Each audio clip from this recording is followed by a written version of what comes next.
সামলাগাছি এতিমখানার একটা ভিডিও। তো সেই ভিডিও দেখে এই এতিমখানার মানুষজন আমাকে নক করছে। তো আমি আজকে আসছি বেনাপোল দুর্গাপুর। তো এখানে এসে আমি আসলে কিন্তু অবাক করা কাণ্ড দেখলাম। এখানে কোরআনের পাখি যারা আছে কোরআন শরীফ পড়তাছে, একেবারে পুরো ঠান্ডা। আমি যে এখানে দাঁড়ায় আছি, পাকাটা যে এত পরিমাণে ঠান্ডা, আমি তো এখানে এসে অবাক।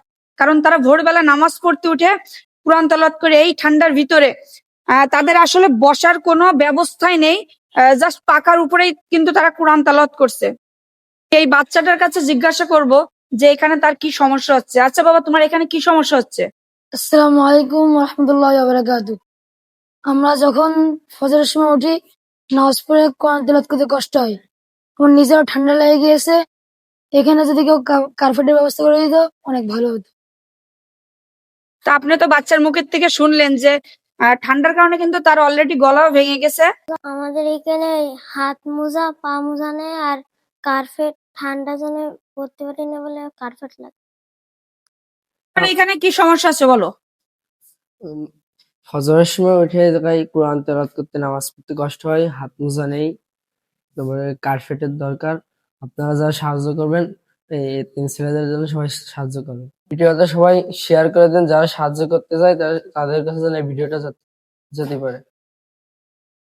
আসলে বাচ্চাদের মুখের থেকে তো শুনলাম যে কি কি সমস্যা, এখন শুনবো যে এখানকার হুজুর যে পরিচালনা করে তার মুখের থেকে যে আসলে এখানে কি কি সমস্যা হচ্ছে। হুজুর, এখানে মূলত কি কি সমস্যা হচ্ছে আপনার এখানে? আসসালামু আলাইকুম রহমতুল্লাহ। আপনারা তো সব শুনলেন আমাদের বাচ্চাদের মুখ থেকে। এখানে আসলে অনেক ছোট ছোট এতিম বাচ্চা রয়েছে। তাদের আসলে ওই রাত্রে ডেকে দেওয়ার পর ঠান্ডা পানি দিয়ে উজু করে এই ঠান্ডায় ফ্লোরে বসার কারণে অনেকের ঠান্ডা লেগে যাচ্ছে। এরপরে অনেকের টনসিল, গলায় ব্যথার কারণে দেখতেছেন তো, তাদের মুখ থেকে শুনলেন গলা বসে গেছে। এরপরে ঠান্ডায় হাত মোজা, পা মোজারও অনেক সমস্যা। যেহেতু এতিম বাচ্চা, তাদের পাশে দাঁড়ানোর কেউ নেই। এজন্য আপনারা যারা আম, দান করেন বা মানুষের পাশে দাঁড়ান, আপনাদের কাছে আমি বলবো যে আপনারা আমাদের এই মাদ্রাসার কার্পেট এবং বাচ্চাদের, এই এতিম অসহায় বাচ্চাদের হাত মোজা, পা মোজার ব্যবস্থা করে দিবেন। এবং এই ভিডিওটা যারা দেখছেন এবং যাদের কাছে পৌঁছায়নি, আপনারা দয়া করে, যারা দিতে ইচ্ছুক তারা যেন পায় এই ভিডিওটা। এজন্য সবার কাছে আমাদের আবেদন যে আপনারা শেয়ার করে দিবেন।